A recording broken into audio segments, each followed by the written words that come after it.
In this video, we continue our discussion on host hardening, looking at first vulnerabilities, exploits, and fixes.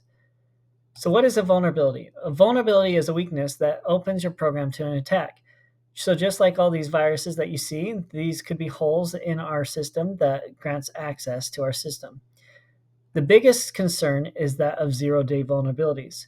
A zero-day vulnerability is exploits that occur before fixes are released. So it's vulnerabilities that can't actually be repaired until the fixes are made. One big concern is when a fix is made and the vendor releases the fixes, they also put a description of what they were repairing. And so a lot of exploits will be made to attack within days or even hours after these fixes are made, because a lot of companies won't necessarily apply the patches right away. And so they might be vulnerable to these exploits until they actually apply the updates. So how do we fix some of these vulnerabilities? Well, there's a few approaches. The first one is a workaround, which are manual actions to be taken that are labor intensive, expensive, and are error prone, and typically are not the best approach to try to fix things. It might give you some time to be able to actually implement a full-on fix, but they are largely discouraged. A better approach is to use patches. So patches are small programs that fix vulnerabilities and are usually easy to download and install. And they're usually published by the vendor. Unless you're maintaining your own software, then you would be pushing out your own patches.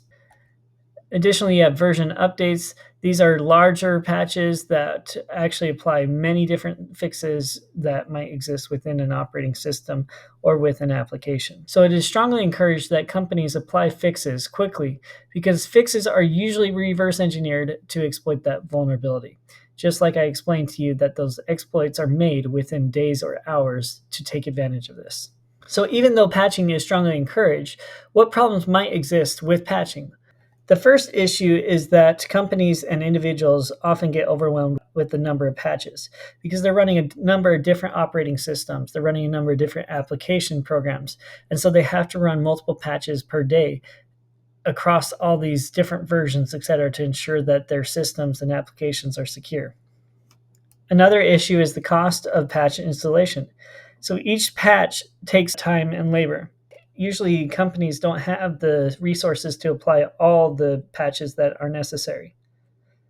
Which brings us to our third point, which is the prioritization of patches. So which patches are most important to prioritize? And you're going to basically rate each vulnerability on its criticality. Like, is it severe, high, medium, low, or is it just an info thing that we're not as concerned about? So when you look at these, you're going to apply all the patches to the severe vulnerabilities first, then the high vulnerabilities, and work your way down. But just because you're focusing on the severe ones doesn't mean the high vulnerabilities can't cause a lot of harm to your organization if you don't apply those. So this should be done fairly quickly. Another issue is that the risk of a patch installation.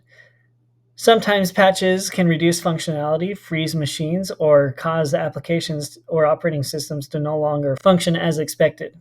And so sometimes we need to revert these patches to be able to get back to a functional operating system. So companies shouldn't just update any patch that has been pushed out to them. They need to go to a specific test system and deploy it on those systems first to make sure that there are no issues with the new patches.